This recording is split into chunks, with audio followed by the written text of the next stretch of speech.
Warning: the following video contains explicit language, which may be offensive to some viewers or inappropriate for children. The content within this video is intended for mature audiences only.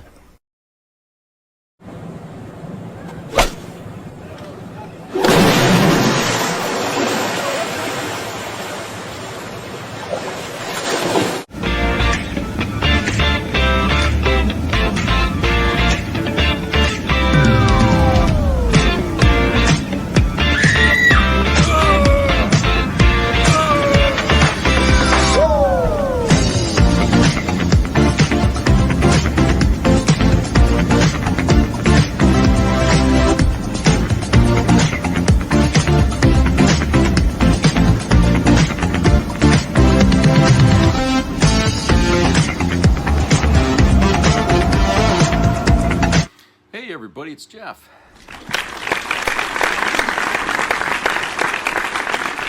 Nice to see everybody here watching, and hope you're having a great Black Friday. Can't say that, people really enjoy Black Friday, but they sure as hell get up for it. I'll tell you that right now. I mean, here's the thing. I remember when Black Friday became a thing. It started, okay? I remember when it started, and it was chaotic, okay?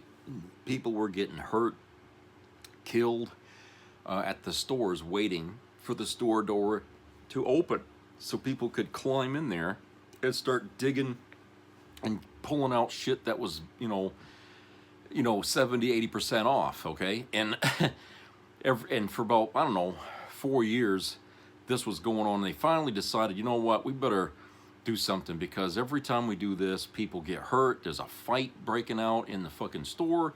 Our employees are getting hurt, and then that's when they started to do Black Friday online. Well, okay, they still do Black Fridays online, okay, and in some places you can actually get better deals online than you can from the stores. But I think what's happened here, okay, is that this year, because there's been so many cuts in services across the country, people are not willing to wait for the stuff to come. And logically, if you order something tonight, you're probably not going to get it in time for Christmas. Because, let me tell you something. I ordered one thing, coffee cup from Corpus Christi, Texas. They had it down there. I ordered that motherfucker 2 weeks ago. It finally showed up yesterday. I mean, not yesterday, the day before yesterday. Finally got here. 2 fucking weeks in the mail it took. So, and it wasn't even a heavy thing. It was just a tiny thing. And it's like, what the hell? I mean, they used to be much faster. When before things got out of hand here, like last year, things were fine. I mean, the shipping was fine. I would order stuff from China and it would get here within a week and a half. That was fine. And now you can't even order something in the United States, and it's going to take forever to get here. So I think people are like, we're just going to have to do our Black Friday in the stores this year, okay? And so now, like today, I went out about, I don't know, 12:30 to go get something to eat. Jesus, God almighty. The rage to get through a stoplight. I mean, Christ, people were like friggin' nuts out there. All the restaurants full. I got in to Texas Roadhouse, luckily. There was a seat. Got in there, and the poor staff in there, they just bouncing around like goddamn bouncing balls. Just super balls, and they just trying to keep up with the demand. And I think around 3 o'clock, I think it died down, because what it is that people get up early in the morning for these Black Fridays, and they shop, and by noontime they're getting tired and hungry. And after they're done eating, they go home and they rest. So after the rest of the day, it's slow. Okay, so yeah. But yes, they still do these things, and I'm thinking, they could save the shopper a lot of aggravation if they would just have nice deals all year long. But no, they don't. That's not the way they do it. They wait till right around this time of the year, and the stores start to make some really good offers for things, and they get everybody in a fucking panic. So anyway, yeah. So that was my thing here today. I did not go shopping. I don't really shop that much for Christmas anymore because a lot of my family has passed on, or the rest of them live too far away, and I just call people or send cards or something like that, and that's basically all I do now. Because the older you get, the more you lose. You know what I mean? So anyway, some interesting developments here in politics here. So let's jump into that here. All right. So this first story here is from Daily Dose of Democracy here, and this is entitled American Hostage Released from Israel After 9 Months. And they put underneath that, obviously Trump didn't publicly help at all. Senator Chris Van Hollen continues to be one of the very few Democrats who actually are doing anything. Mohammed Ibrahim, a 16-year-old American, was taken by Israel in the middle of the night and held for 9 months without trial and without being able to contact his family. While in Israel captivity, Mohammed was beaten into confessing to throwing a rock, which, by the way, is still not a good enough reason to kidnap someone and hold them for almost a full year without trial. His health has also reportedly deteriorated during the months in which he was a hostage. And despite the fact that he's an American, Trump didn't do a thing to bring him home. Instead, Van Hollen worked to secure Mohammed's release and succeeded yesterday. Van Hollen did something similar earlier this year, fighting to make sure Kilmar Abrego Garcia had access to due process and was released from El Salvador. He was the first to visit El Salvador to try to bring Kilmer back, and one of only 5 Democrats to visit him at all. This is the kind of leadership we should be seeing from all the Democrats. Seeing an injustice, bringing light to it, and fighting to make sure it's rectified. For the record, I think Van Hollen would make a great minority leader, and I'm glad to finally see someone willing to fight for our rights, both at home and abroad. Yeah, it would be nice. In fact, the idea that Israel is holding somebody for 9 fucking months, okay, that was an American, and Trump's just not, he never even said 2 fucking things about it. Not one. I mean, and I don't recall any reporters asking him about it either. So, how much fucking rope do we want to give Israel? You know, we're supposed to be allies. And this is the way they treat us. This is the way Netanyahu treats Americans. If we're over there, somebody throws a fucking rock, a kid throws a rock, and they hold him for 9 months, and apparently they didn't treat him very well. Or were they using him as a punching bag for every time Trump, did something they didn't like? I mean, come on. These people are behaving like if an American had gone to Iran, okay, that's how you would have been treated over there if you had gone to Iran. So, and we're not allied with Iran, and yet we have an ally that's doing that to our people. And our so-called president doesn't give 2 shits about it. In fact, he had somebody else, had to go and take care of that. Do you think Trump's going to make any remark about that, or is he just going to just ignore it again? I think so many things go by the radar in Washington. And they hope people forget about it because they don't want to do anything about it.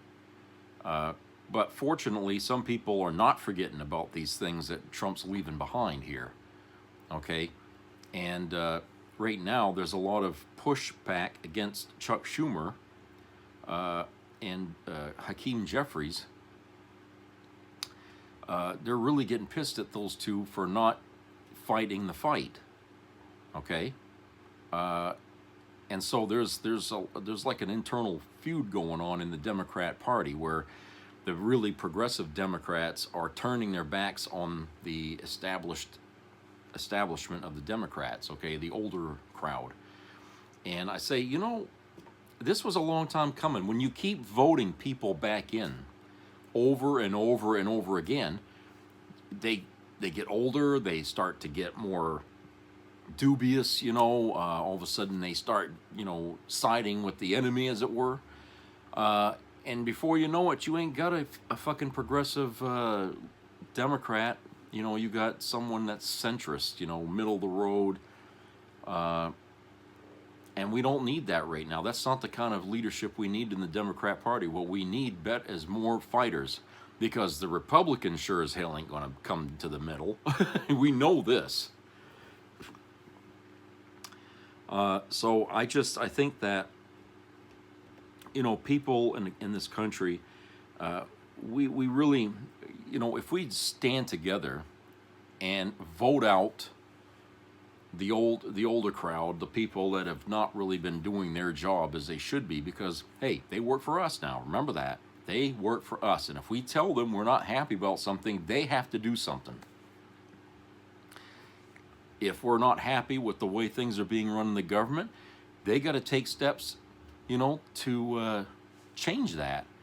But they don't seem to, you know, the leadership in you know, on the left doesn't seem to really have much ambition to do anything about it. Okay, and right now they're, you know, they're coming down a lot on Governor Mills here in Maine because you know, we had I can't remember his name now, but there was you know, a candidate to run against her, and all of a sudden now this guy's getting a lot of shit. You know, Schumer has dumped a shitload of money on Mills, so she'll win.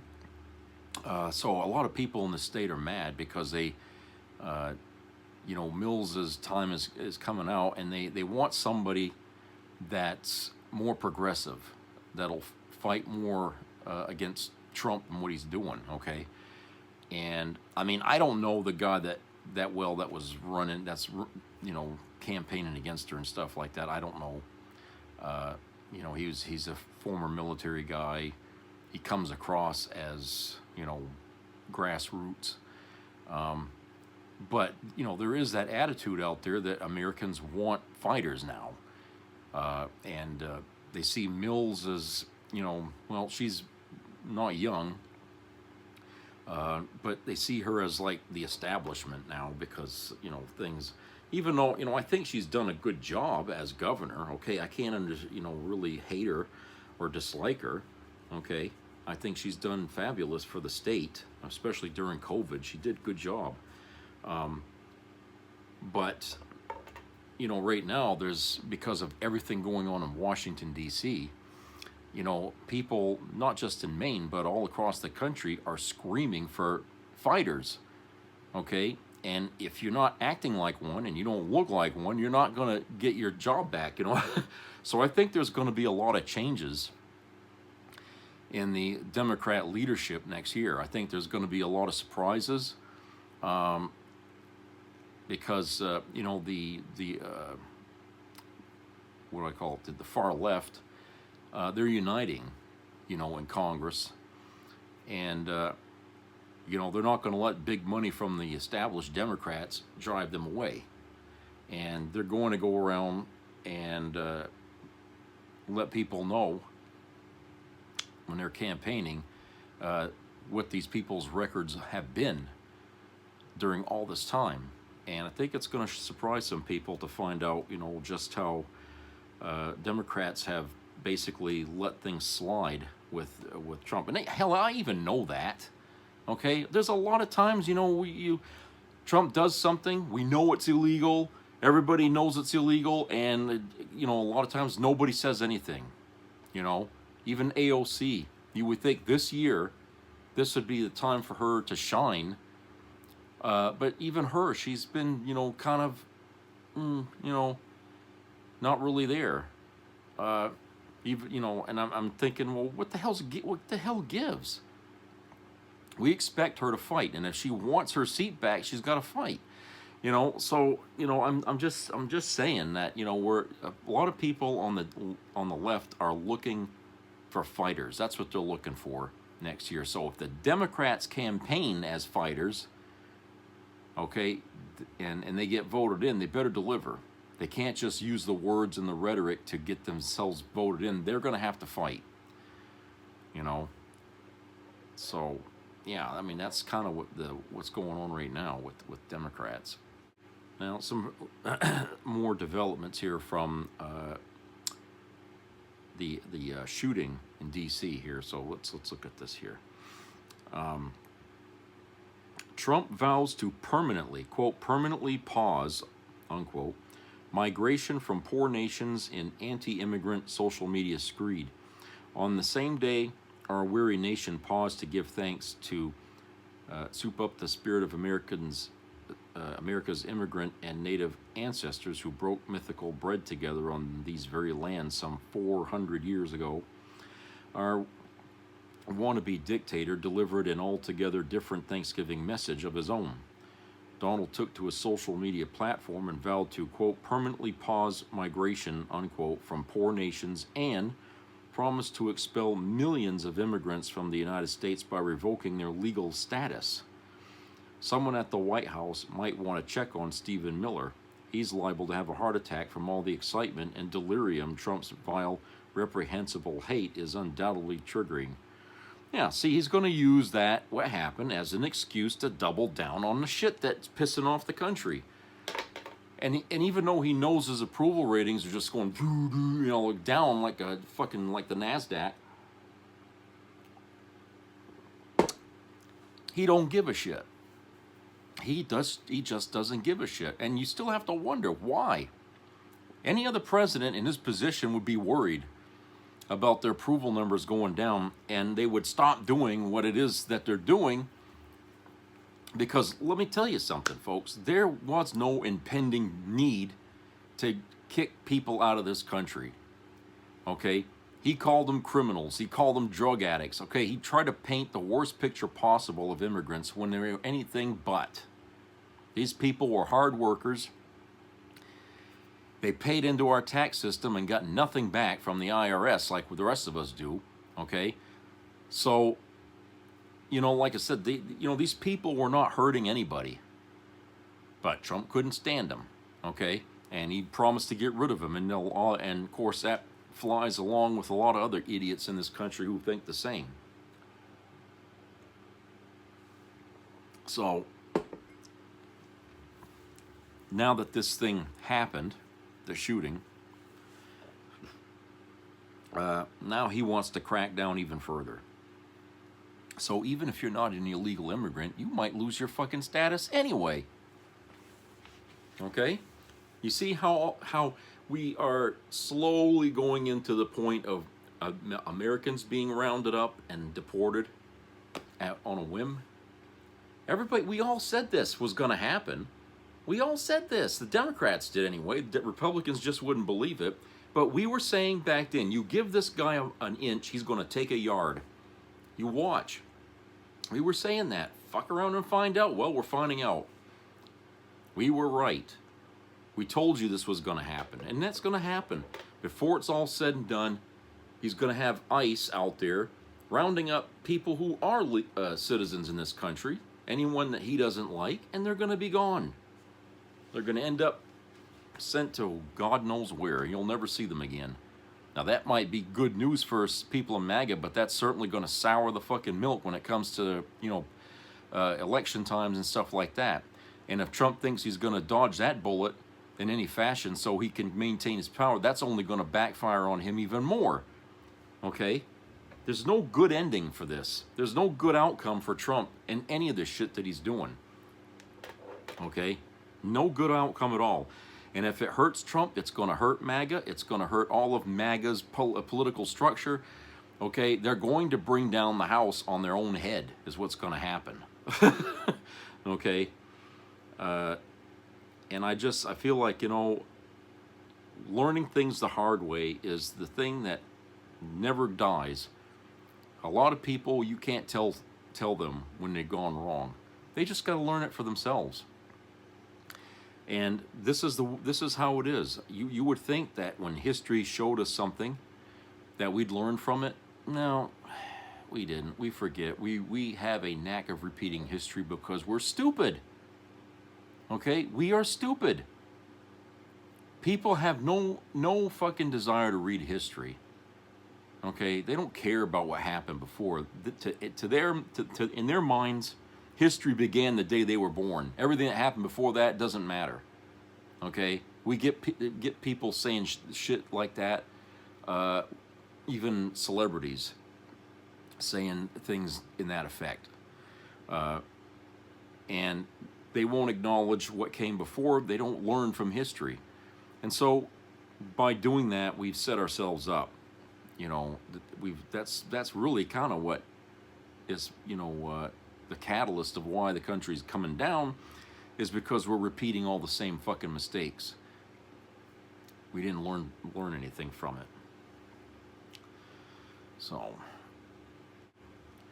all right, and this story here from The Independent, written by Owen Scott. J.D. Vance's chances of becoming 2028 Republican nominee are falling, new poll finds.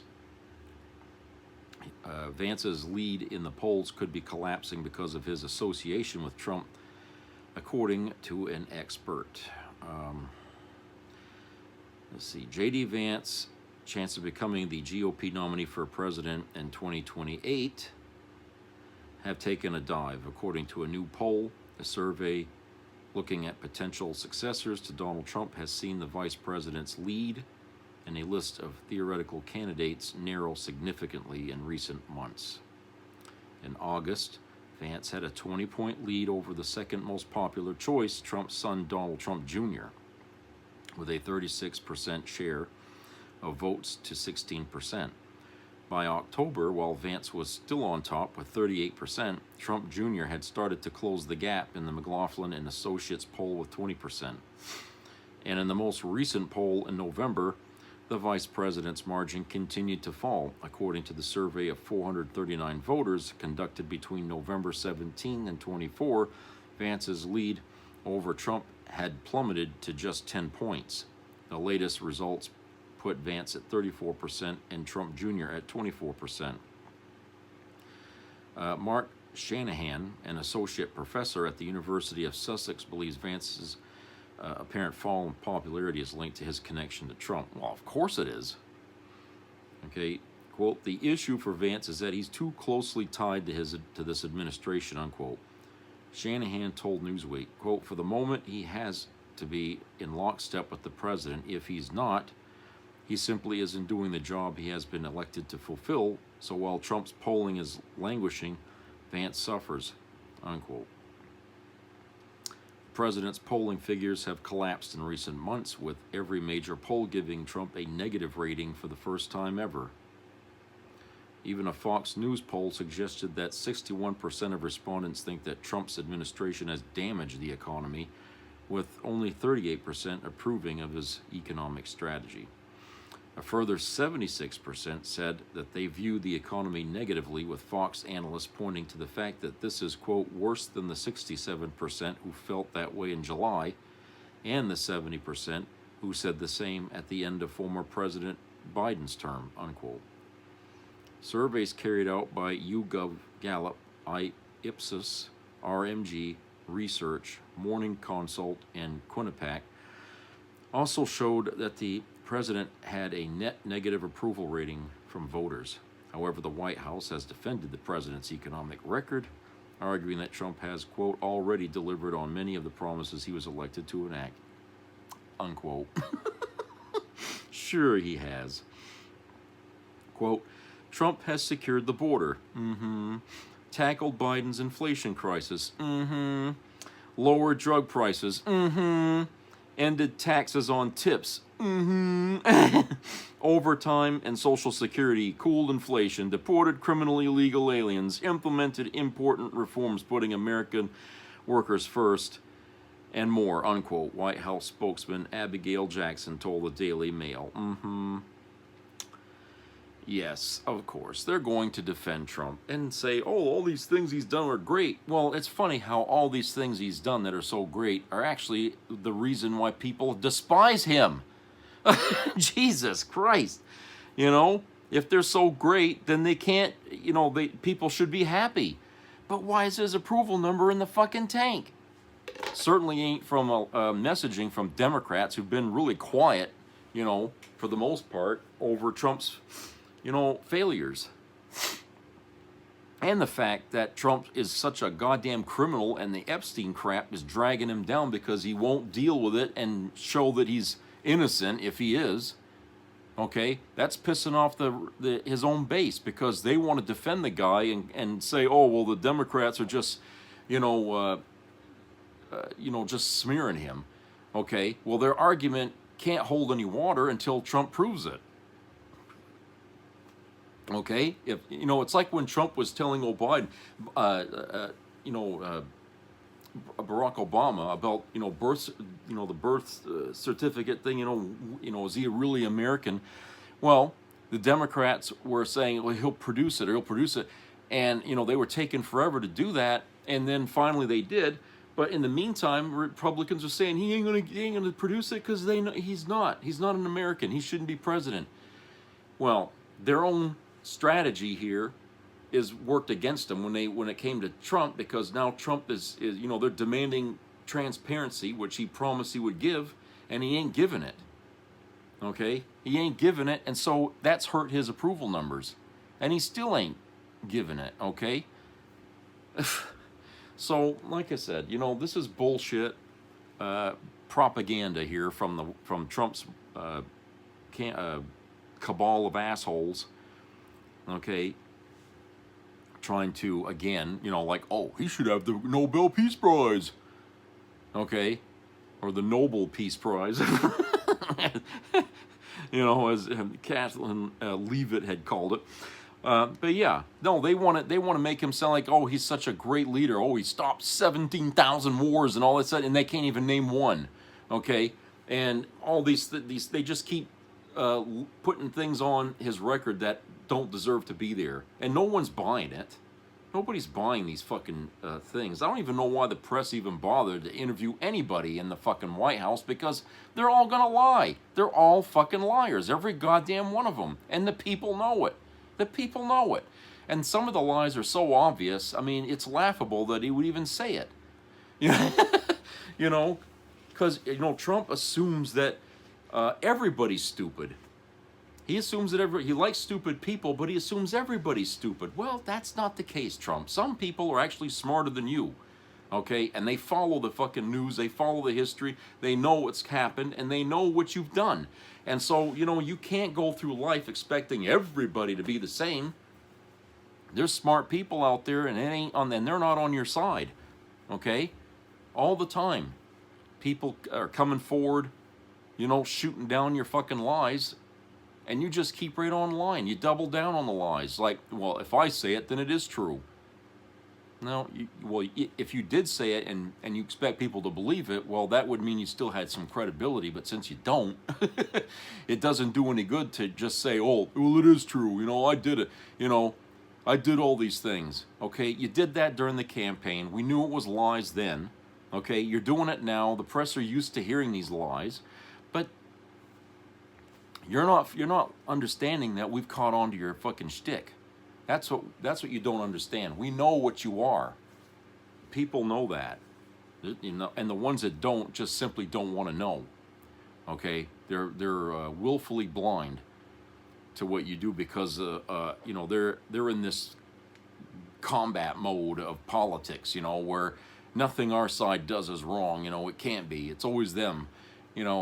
Thinking that every human being isn't flawed, that Trump is not flawed. Okay, really, with everything going on, you think the guy's not flawed. You still think he's a great president. Okay, Now, okay, history's going to prove you wrong. It's going to prove you wrong. And don't give me that shit about, oh, history's written by the victors. Okay, with the majority already against him, the majority will be the victors, okay? When we get rid of him, and it's going to be the majority that writes the history books here, my friends.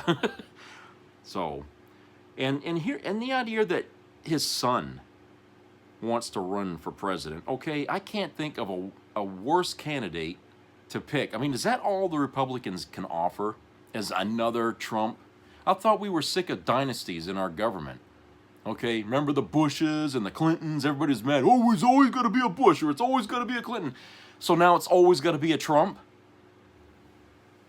Okay, what the fuck is that? You think his son is any smarter than his father? I mean, most of the time when he's on camera, he's sick, he's fucking sick with drunk, he's drunk and he talks like he doesn't even know what he's saying. I mean, and he's sitting there making videos that make no sense. I mean, the guy is even worse than Trump, I think, in a lot of ways. I mean, how can the apple fall far from the tree in this case? Okay, the guy was, we say Trump was spoiled, but his kid was spoiled even more because he was raised by a spoiled man, right? So how spoiled can you get? Pretty bad, I guess. Pretty fucking bad. But no, the fact that J.D. Vance is losing to that wimp, he's a wimp himself, but I'm just saying, the fact that Vance can't seem to hold against this guy, I mean, come on. Like I told you guys, days and days ago, if Vance is the best you got, you're going to be disappointed, okay? He ain't the guy, and neither is Trump's son. You guys ain't got anybody. Why? Because you forced all the good candidates you had out. They don't want to deal with you fucking MAGA Republicans anymore. They're sick of you people. You've taken over the party and you've turned it into a fucking circus. That's why they resigned. That's why a lot of these people are out. They're gone. They don't want nothing to do with you because you people are gone rabid. But it's their fault, the ones that have resigned and left. It's their fault they created this. They're the fucking Dr. Frankensteins who created the monster. So they don't have any right to be disgusted by what their party's turned into because they helped create it. Let's go to a commercial break.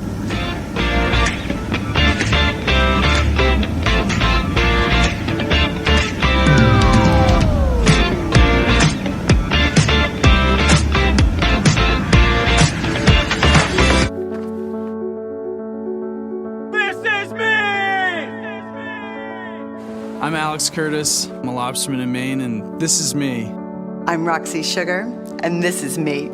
I'm Eric Hopkins. I'm an artist, and this is me. This is me. Me. This is me.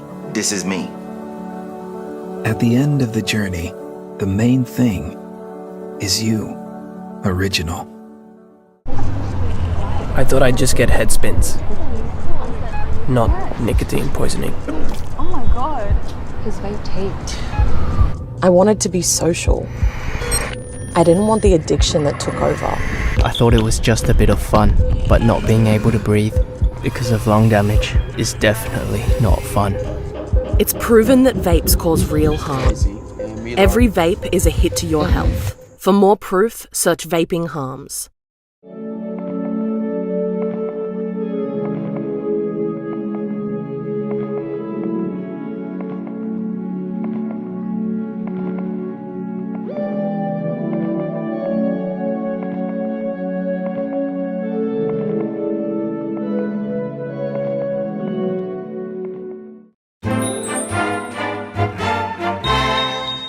Greetings, fellow patriot. Thinking about applying for a job with ICE? Let's get you prepared before your big interview. Practice zip tying children. Try it on your own kids. Ask them to shake and scream for authenticity. Learn to wear a mask. Study videos of narco-terrorists for inspiration. Build your confidence by beating up women. Ask your sister or your mom if you can rough her up. Don't worry, it gets easier with practice. Practice taking down inflatable frogs. They're big and slippery. Learn to recognize Hispanics. Don't be fooled by a good tan. Know your racial ID signs. Eat a lot. Ice loves a big boy. Size intimidates. If you are a proud boy, don't worry, your resume is already approved. If not, ask a friend from your favorite hate group to vouch for you. And finally, but most importantly, get a good lawyer. You're going to need one. This public service was brought to you by the Lincoln Project.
Some people have a deep, abiding respect for the natural beauty that was once this country. And some people don't. People start pollution. People can stop it. Write for Pollution Booklet, Box 1771, Radio City Station, New York. Be a part of the entertainment value of a lifetime.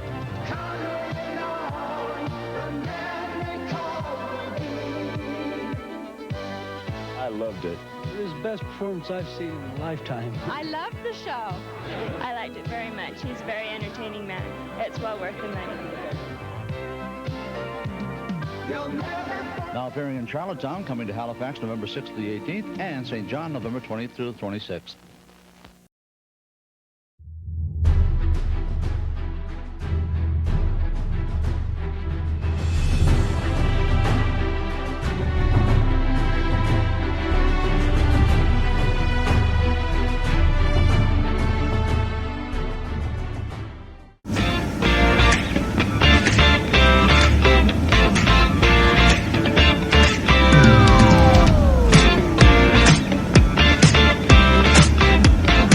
Welcome back, everybody. All right, so got another story here to read to you. It's childish, but what more can you? If you're looking for intelligence from today's government, you ain't gonna get it. Okay, so this is brace yourself here.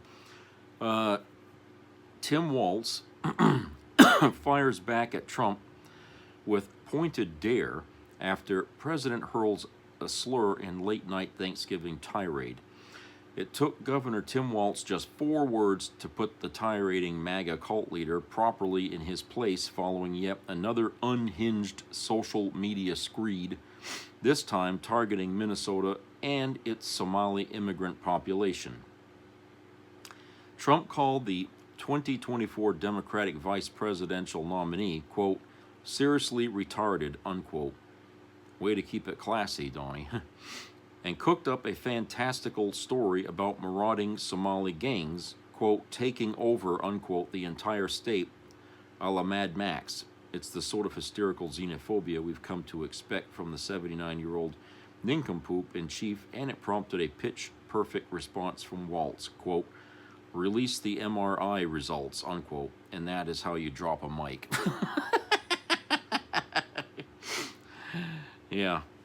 I mean, look, Trump doesn't seem like he can help himself, folks. Okay, if there's any sign that, you know, that this guy, his mind is just collapsing or melting, this is one of those signs.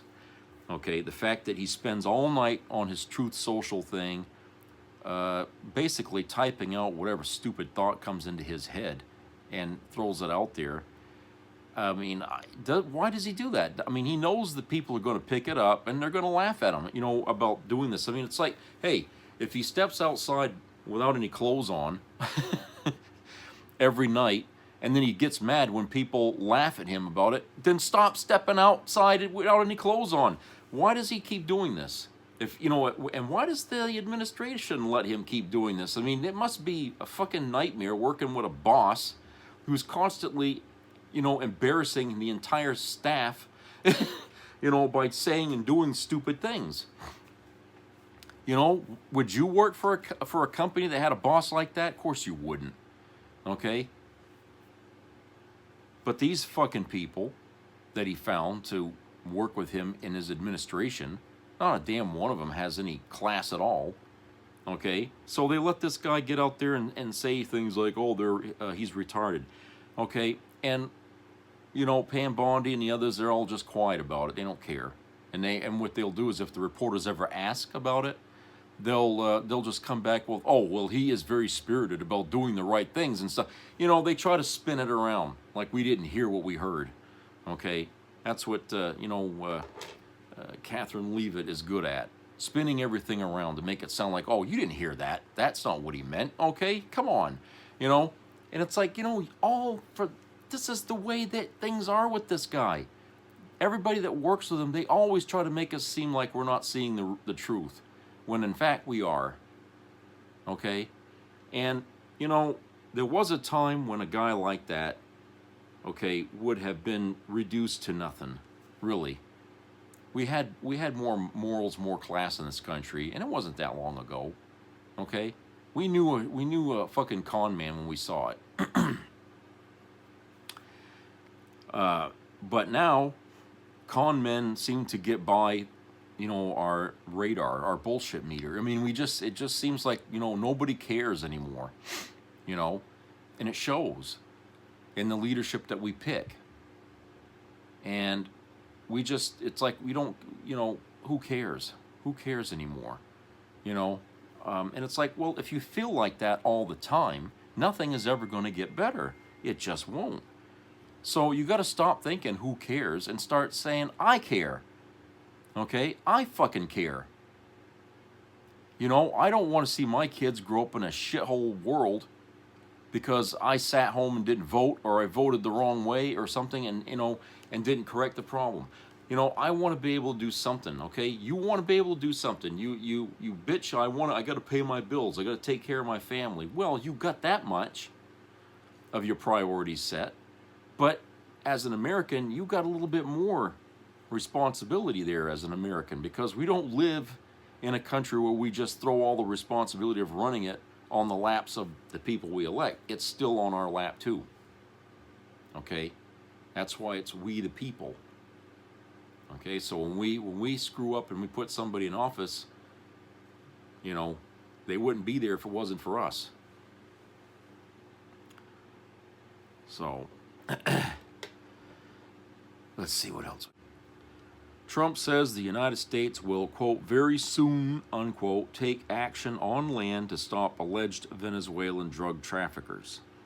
With the ongoing buildup of U.S. naval forces in the Caribbean and regular saber-rattling threats from the MAGA cult leader himself, it sure seems like a land invasion of Venezuela is imminent. It's a curious move for a guy who's claimed to have ended 8 wars and has openly pined for a Nobel Peace Prize for years. The Trump regime officially declared Venezuelan President Nicolas Maduro the leader of a foreign terrorist organization last week, laying the groundwork to justify the very type of preemptive regime-toppling military misadventure Donald, quote, America first, unquote, Trump promised his followers he would never embark on.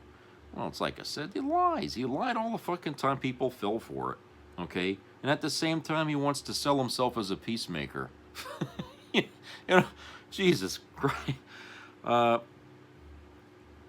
You know, it's, yeah, things are going to happen in Venezuela. But like I said, let me go back to what I had said before about that. Where the hell's the UN? I thought the UN was supposed to be a mechanism to prevent wars from happening. Okay? Why hasn't there been any talk from the UN here about, you know, whether they side with this thing or not? If the United States goes to war with Venezuela, are they just going to sit it out and say, okay, doesn't that reflect badly on the UN? I think it does. I mean, why the fuck did we make the UN in the first place? To prevent what happened in World War II from happening again. Because back then we didn't have this fucking collaboration and this Allies United, okay? We didn't have that.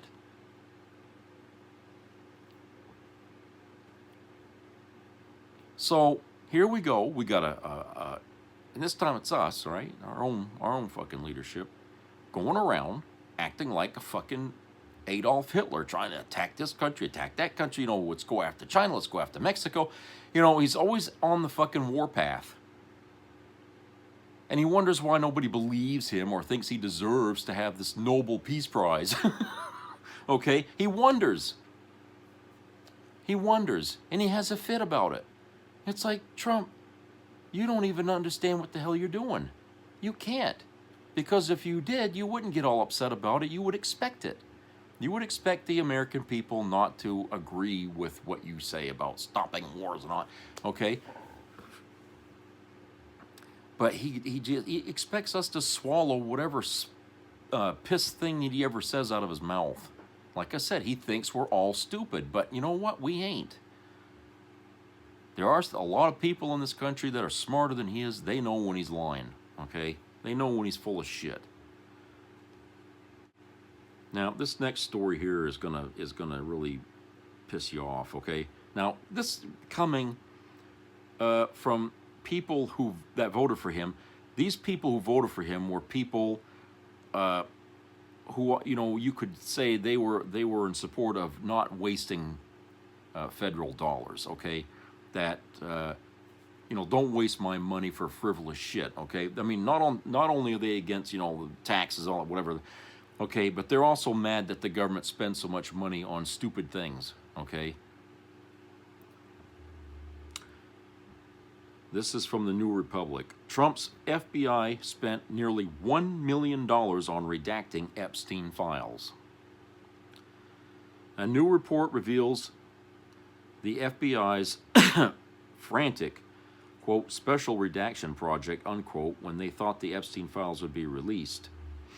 The bill mandating the Department of Justice to release those Epstein files has been signed into law, but certain parts may still never be seen by the public. That's at least in part because the DOJ has been paying FBI agents nearly $1 million in overtime to work on the, quote, Epstein Transparency Project, unquote, at a bureau facility in Winchester, Virginia. FBI Director Kash Patel has tasked nearly 1,000 agents on the project. Remember I told you it wasn't going to be one person that's going to be redacting this shit? 1,000 agents, which according to internet reports has also been referred to as the, quote, Special Redaction Project, unquote.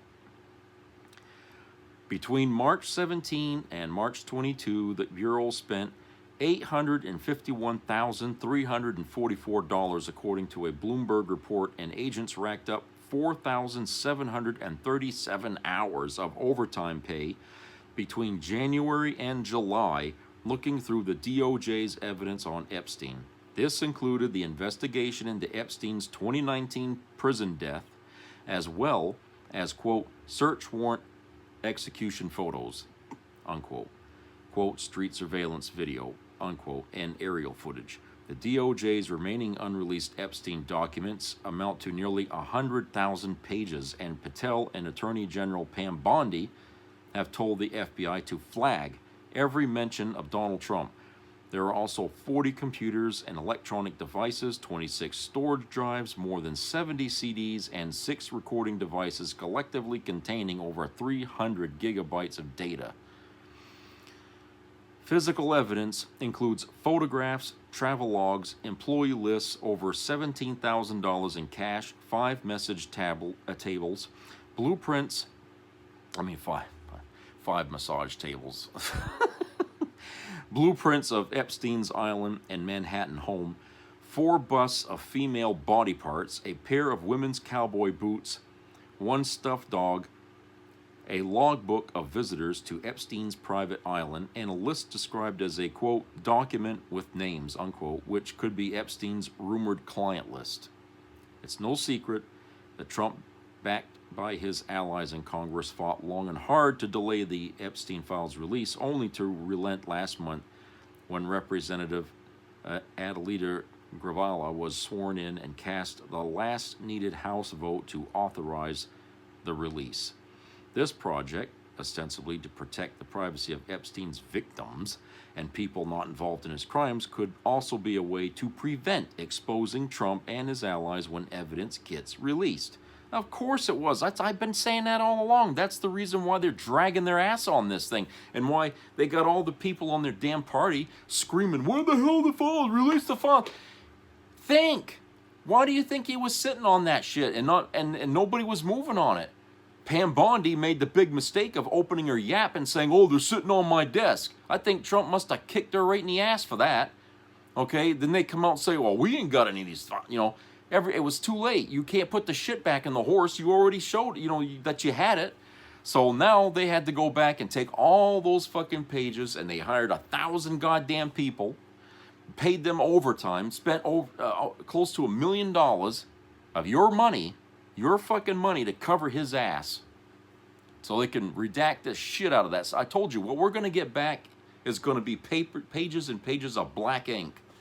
Okay, that's what we're going to get back. But like I said yesterday or the day before, whatever, the last video, there's 1,000 people who read what was in those fucking things, and you think you can guarantee 1,000 people are going to keep their mouths shut about that? Jesus Christ. It only takes one to sink the ship. Okay? These FBI agents, when things get really bad, one of them's going to break. One of them's going to break and say, "Yeah, I read that. I know what's in it." Okay? The thing is that this is ridiculous. Okay? We know in our heart of hearts that Trump is guilty of sin. How guilty, we don't know. That's the thing. How bad did he, what did he do? What makes him guilty? What did he fucking do? Okay, we know he hung around with Jeffrey Epstein. We know what Jeffrey Epstein did, and Trump was friends with him for decades. Okay, so we know that much. And Epstein and Trump seem to have, one commonality, and that's their lust for women, and maybe kids on top of that, especially with the pictures that we've seen of underage kids that hung around with Epstein, thanks to Ghislaine Maxwell, who brought them to him. Okay? But this is what we got, and the thing is we know he's guilty. We just want to know how bad the fucking fire is what we want to know. And I think a lot of people, especially MAGA, are more interested in knowing if he fiddled around with little kids. Okay? We want to know how young. What's the youngest one that Trump did anything with? Okay? Now, Stormy Daniels, okay? I don't know if she knows anything more about who Trump was, going around doing things with. I don't know. I mean, if she knew, I think she would have said something about it, okay? As it is, I mean, she only talked about herself and the way she was treated by Trump. But, you know, she may not have seen everything, okay? But certainly other people, other victims of his, have probably saw things, and they're coming out and saying stuff. Well, if he's going to redact all these things, so we never know what's going on, what's he going to do? Send out assassins to kill all the victims? You know, how far is he going to take this to cover his ass? And how long are you people going to let, you know, sit here and pretend that, oh, there's still a possibility he could be innocent?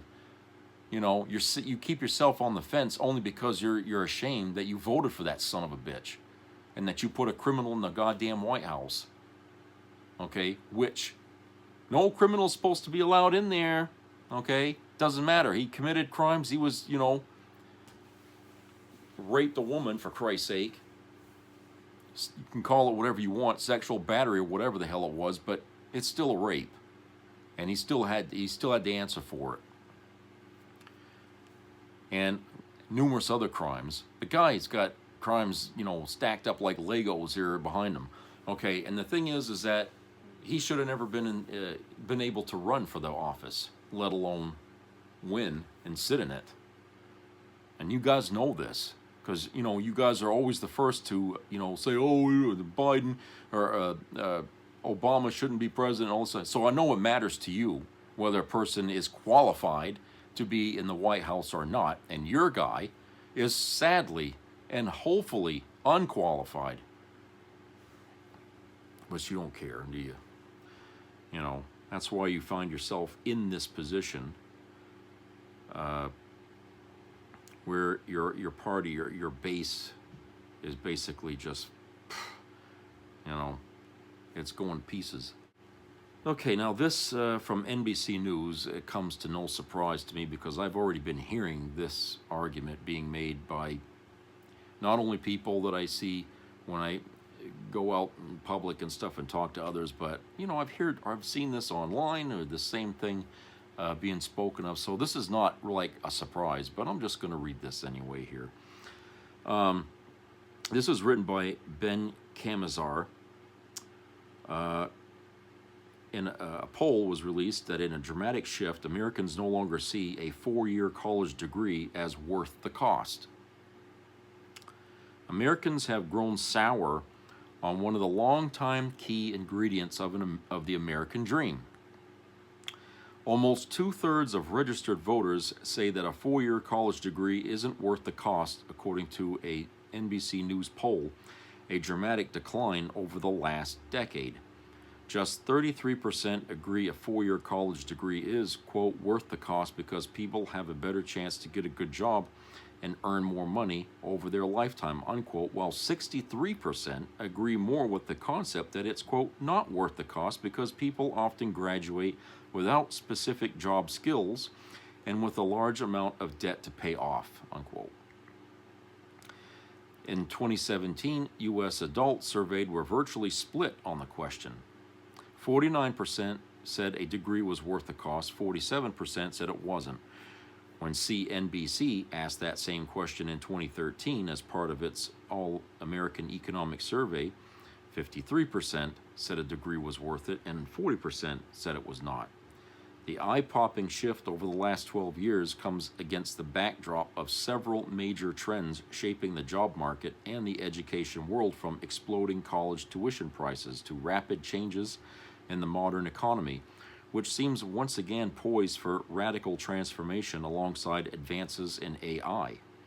Quote, it's just remarkable to see attitudes on any issue shift this dramatically, and particularly on a central tenet of the American dream, which is a college degree. Americans used to view a college degree as aspirational. It provided an opportunity for a better life, and now that promise is really in doubt, unquote, said Democratic pollster Jeff Horowitz of Hart Research Associates, who conducted the poll, along with the Republican pollster Bill McInturf of Public Opinion Strategies. Quote, what is really surprising about it is that everybody who has moved, it's not just people who don't have a college degree, unquote, Horowitz added. National data from the Bureau of Labor Statistics shows that those with advanced degrees earn more and have lower unemployment rates than those with lower levels of education. That's been true for years. But what's shifted is the price of college. While there have been some small declines in tuition prices over the last 10 years when adjusted for inflation, College Board data shows that the average inflation-adjusted cost of public four-year college tuition for in-state students has doubled since 1995. Tuition at private four-year colleges is up 75% over the same period. Poll respondents who spoke with NBC News all emphasized those rising costs as a major reason why the value of a four-year degree has been undercut. Jacob Kennedy, a 28-year-old server and bartender living in Detroit, told NBC News that while he believes, quote, an educated populace is the most important thing for a country to have, unquote, if people can't use those degrees because of the debt they've carried, it undercuts the value. Kennedy, who has a two-year degree, reflected on, quote, the number of people who I've met working in the service industry who have four-year degrees and then within a year of graduating immediately quit their grown-up jobs to go back to the jobs they had, unquote. Quote, the cost overwhelms the value, unquote, he continued. Quote, you go to school with all that student debt, the jobs you get out of college don't pay that debt, so you have to go find something else that can pay the debt, unquote. The 20-point decline over the last 12 years among those who say a degree is worth it, from 53% in 2013 to 33% now, is reflected across virtually every demographic group, but the shift in sentiment is especially striking among Republicans. In 2013, 55% of Republicans called a college degree worth it, while 38% said it wasn't worth it. In the new poll, just 22% of Republicans say the four-year degree is worth it, while 74% say it's not. Democrats have seen a significant shift too, but not in the same extent. A decline from 61% who said the degree was worth it in 2013 to 47% this year. Over the same period, the composition of both parties has changed, with the Republican Party garnering new and deeper support from voters without college degrees, while the Democrat Party drew in more degree holders. Remarkably, less than half of voters with college degrees see those degrees as worth the cost. 46% now, down from 63% in 2013. Those without a college degree were about split on the question in 2013. Now, 71% say a four-year degree is not worth the cost, while 26% say it is. Preston Cooper, a senior fellow at the right-leaning American Enterprise Institute, said, enough cracks have proliferated under the long-standing narrative that a college degree always pays off to create a serious rupture. Quote, some people drop out. Sometimes people end up with a degree that is not worth a whole lot in the labor market. And sometimes people pay way too much for a degree relative to the value of what that credential is, unquote. Quote, these cases have created enough exceptions to the rule that a bachelor's degree always pays off so that people are now more skeptical, unquote. The upshot is that interest in technical, vocational, and two-year degree programs has soared. Quote, I think students are more wary about taking on the risk of a four-year or even a two-year degree, unquote, he said. Quote, now they're more interested in any pathway that can get them into a labor force more quickly, unquote. Josiah Garcia, a 24-year-old in Virginia, said he recently enrolled in a program to receive a four-year engineering degree after working as an electrician's apprentice. He said he was motivated to go back to school because he saw the degree as having a direct effect on his future earning potential. But he added that he didn't feel that those who sought other degrees in areas like art or theater could say the same. Quote, a lot of my friends who went to school for art or dance didn't get the job they thought they could get after graduating, unquote, he said, arguing that degrees for quote-unquote softer skills should be cheaper than those in STEM fields. Jessica Burns, a 38-year-old Iowa resident and bachelor's degree holder who works for an insurance company, told NBC News that for her, the worth of a 4-year degree largely depends on the cost. She went to a community college and then a state school to earn her degree, so she said she graduated without having to spend an quote-unquote insane amount of money. But her husband went to a private college for his degree, and she quipped, quote, "We are going to have student loan debt for him forever," unquote. Burns said she believes a college degree is, quote, essential for a lot of jobs. You're not going to get an interview if you don't have a 4-year degree for a lot of jobs in my field, unquote. But she framed the value of degrees more in terms of how society views them instead of the intrinsic value. Quote, "It's not valuable because it's brought a bunch of value added. It's valuable because it's the key to even getting in the door," unquote. She said, quote, "Our society needs to figure out that if we value it, we need to make it affordable," unquote. Burns said she believes that a lot more people in her millennial generation are, quote, "now saddled with a huge amount of debt, even as successful business professionals," unquote, which will influence how her peers approach paying for college for their children. There hasn't just been a decline in the cost-benefit analysis of a degree, Gallup polling also shows, a marked decline in public confidence in higher education over the last decade, albeit with a slight increase over the last year. Quote, "This is a political problem. It's also a real problem for higher education. Colleges and universities have lost that connection they've had with a large swath of the American people based on affordability," unquote, Horowitz said. Quote, they're now seen as out of touch and not accessible to many Americans," unquote. Well, I have to agree because, there's a lot of people that's in Bangor, a lot of young people who are working and going to school, and when they talk to me about what it costs to be in college at the University of Maine, I'm like, what? And then they tell me what they got for grants and stuff like that. It's laughable. It's like pocket change. Okay, they don't get enough fucking money in the grants to go to these. They'll burn through that in one day, just buying books. They tell me about things they do to try to get around the cost of a lot of stuff. Like when they're done, they sell their books or something to other people at a cheaper price, so that way, they try to help the next group coming in. But, I think the University of Maine requires that the first year in college, you have to stay on campus. Really? Even if you live locally, you are required to move on campus? I mean, that's what I was told, okay, from my uncle, I guess, because, But, yeah, this is the sort of shit that goes on. It seems like it's all a big grift. Now, talking about the polling here, about why Republicans are even more skeptical about it, I think that's largely due because Republicans have always been beating down colleges and stuff as, oh, they're liberal. Okay, and that's why the numbers are so much lower for Republicans who think that going to college is beneficial, and why it's so much higher that they say that it's not beneficial. Okay, because Republicans by and large have always been pissing and shitting on college education because it's all liberal. Okay, and they just want people dumb, basically. I mean, especially when they want to tell you that the Earth is only 6,000 years old. Okay, this is what you get from the right wing: stupidity, and it shows. But yeah, the banks are making out big time on these kids. Okay, think about that for a minute.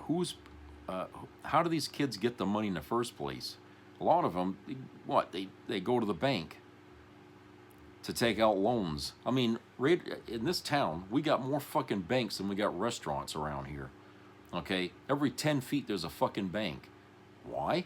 Because we got a college just 6 miles up the fucking road, and of course I'm living next door to one right here, Hudson College. It's crazy. That's the reason why the banks are around these colleges, because they know that kids are going to have to come here, the students are going to have to come here at some point to borrow some money. And right now, because car sales are low and home sales are low, their bread and butter now is going to depend wholly on college kids. Jesus, think about that for a minute. So, yeah. And, you know, why the universities charge so much, I'll never know. I wish somebody could come to the table here and lay out what the hell, why are we paying this so much? What the hell's going on there? Okay, why do we have to pay so much to go to college? Let's break it down, break down the costs so we can itemize exactly what it is these kids are paying for. And I bet you're going to see a lot of padded shit there. You know, people getting paid way more than they should, okay? Or maybe the college is scamming, you know, the government out all kinds of money. I mean, I don't know. The thing is we have to know. A lot of us don't. But, you know, the way to get to the truth is to demand that this fucking shit be exposed. We need to know, from the most expensive college down to the least, you know, what are you spending your fucking money on? What is that kid paying for? Like, look, when you buy a car, right? On the window, there's itemized things in that car. Okay, so you get an idea of why the cost of that car is so high, right? Why can't the university do that? Or a college do that? Why can't they lay down on a piece of paper all the things that money is being spent on, okay? There's no reason why a college education could cost more than $50,000, okay? Think about that. You know, that's a big chunk of dough. And who do you know that has that kind of money just to throw out, you know, at a university? I don't know anybody with $50,000 rolling around in a bank somewhere for, you know, just for nothing, you know, doing nothing.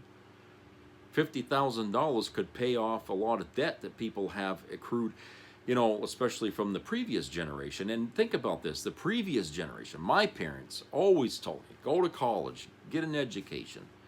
Okay, you're never going to get a job if you don't do that. And that generation was saddled with a lot of debt. Okay, because they did go to college and they became lawyers and doctors and stuff like that. The next generation, my generation, they followed with the same thing, and we also came up with a ton of debt on our names. So bad that the banks had come out and started putting numbers on who's a risk and who ain't. You know, it's like, why would you attack the customers you need to come to you to ask for a loan? Now you're sitting here saying, well, because you're still in debt, we're not going to. You know, it's like a person who goes and eats in a restaurant, right? Okay, goes and eats in a fucking restaurant, gets food, eats it, okay, says he doesn't like it, but you still got to pay full price for it, whether you liked it or not, okay? Ain't that the same thing? I mean, come on. If you're going to go to a bank and borrow money to go to college, okay, don't you think it would be easier for the bank to loan the money if they knew that the person they were loaning it to wasn't already some kind of a credit risk? I mean, come on. It's like they're cutting their nose off to spite their face. So I never understood why they got everybody so concerned about their credit score. It's just a number. It doesn't mean a fucking thing. It never did. Okay? That number is only comprehensible to the people in the banks. They're the only ones who know what that means. They tell you on commercials and stuff, oh, you know, credit score. But what they don't tell you is that people with a lot of debt get good scores. Because why? They're paying banks with interest numbers. Okay, the interest rates, they're paying the fucking banks with every payment they make. That means the bank says, oh, he's making us some money, so he gets a good credit score. But the minute they don't pay it or they go into default, they cut the guy's nuts out, okay? All right, you know what I'm saying? That's the way they figure it. So even though you might have a good credit score, it doesn't necessarily mean you can afford to get a loan and pay on that. So like I said, only the bank understands that number, and only they can interpret that per person. Okay, so you can have a low number. That doesn't mean you can pay. If paying off your debt gives you a good number, it doesn't. In fact, if you pay off your debt, the bank doesn't like that, because they say, well, we can't make any money off of this guy because he's paid off everything, and he's not inclined to want to get any more loans from us, so we can't use him. You see, so then all of a sudden the number is not good. They say, oh, he's a risk, you know, or he's not a risk, but he's a person that's not making us or any bank any money. But if you make the bank a lot of money by paying high interest rate, oh, they love that.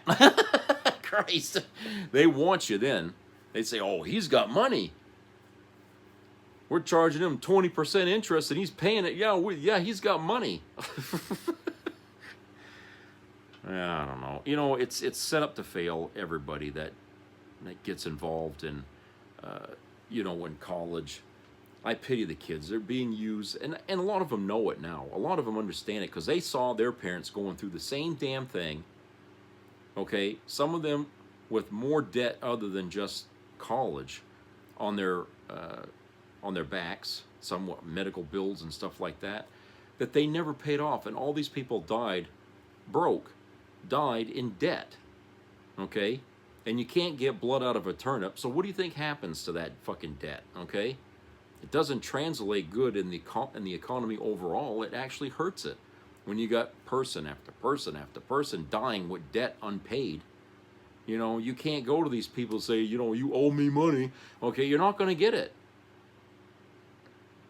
It doesn't work. I mean, I can't think of how an economy can withstand that. With people dying with so much debt on their back, it's not a wonder the dollar isn't worth shit today. Okay. Because the banks have ruined the value of our money by overburdening people with debt on top of debt. So that's why you have different schools of thought today amongst people 30, 40 years younger than I am, okay? They're skeptical now. When they look at a college tuition and they see that money, they're like, no. You know, I'm not going to do this. That's too damn much money. Okay, that's why they're trying to learn trades. I mean, you're better off to learn a trade, I guess, than to actually go to school and learn something there that you think you can get a job at. And yes, there are some students that go to school and they pick up these arts and stuff like that. Okay, that's fine. If you're rich and you got the money to burn on something like that, okay. Personally, in my opinion, if you have talent, natural talent, that's all you fucking need. Okay, in order to make it in like arts and stuff like that, and entertainment. Okay, because a lot of people that we've seen like in that paint and stuff like that have a natural talent. They never went to school for it, but yet they're making all kinds of money because hey, people love their work. You know, same thing with actors. You know, a lot of people, there's been a lot of actors that just kind of merged into the Hollywood scene on natural talent, and they never spent one fucking day in college learning how to be one. Okay, they just got into it, So there's a lot of things out there that people don't really need to go to college for because, it's a talent thing. Okay. If you got the ability, the natural knowledge of certain things, I mean, what the hell can they teach you that you don't already have figured out on your own?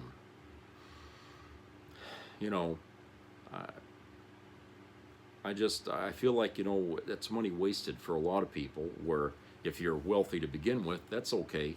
College will take your money, and it's not going to matter to you. $50,000. Oh Christ, you spend that at a night at a goddamn hotel or something of your choice. But for the rest of us, you got to be more choosy about what you're getting. You got to be more picky about stuff. I mean, if right in this day, with AI and stuff like that, getting work in something to do with that, electronics, computers, and things like that. Okay, I can see going to college for that, but at the same time, you also have to know that the minute you graduate from that, your knowledge of what you learn is already outdated. Okay, it doesn't matter how long you were in college. What you learned in there was yesterday, and now when you're out, it's tomorrow. So things in the technological world are constantly evolving. Okay, that's why they say a computer that's 5 years old is an antique. Okay, So that's a wishy-washy kind of thing to get into, but you always have to be on the learn all the time. You always got to be learning more and more as you, even after you graduate, to keep up with it. So you got to be willing to keep your nose in the fucking books for the rest of your life whenever you're working on stuff like that. So I just think that, you know, as far as colleges go, I don't want to discourage anybody to go to college, but I want to tell people to be smarter about what you're going to college for and make sure that you're able to pay for that. Okay? You have to make sure you're able to pay for that, and that there's some sort of guarantee that you'll have a job waiting for you after you finish, because if you don't, and you don't really have any money to start, the last thing you want to do is go run to a bank, okay? Because then you're just doubling down the debt. You know, and by the time you graduate, you're going to wish you never went to college, because you're not going to be able to find a job that's going to pay you enough to pay that damn bill. And you know, so I just, it's a very, very, very, it's a field filled with mines, okay? And, you know, like I said, you can get just so much money from, you know, applying for grants and doing this or that, you know, when you graduate high school and stuff. That's only going to get you, you know, started on day one for a lot of it. But it's what happens after that, okay? You got to be willing to work and go to school at the same time, you know, and I've seen these people do this stuff, and I'll tell you, they got to work a lot to stay in school, you know, and still they end up with debt at the end after they've gone through school, you know, from all the stuff they didn't pay while they were there. So yeah, it's a sad thing. It's too bad that, you know, the American dream is that much further away from our grasp than it used to be. But I can't say that, you know, it's an impossibility that, you know, we can change that. I think we can if we demand it. I think we can if we put in politicians who understand that when you invest in education in this country, you get back 100-fold. I think that once we get more people understanding that, I think things will change in this country as to regards to getting people educated, because it's really essential. I mean, we're becoming so much of a technological world now that you can't really ignore a college education. I mean, it's such a different world today than it was when I graduated high school. Can't tell you how much it. So anyway, that's it for today. So I hope everybody has a great rest of the weekend, and I hope you guys will subscribe, comment, and share this video, and please keep your ears open for any health-related issues, and treat each other respectfully out there. Be civil. I'll talk to you guys later. So take care, everybody.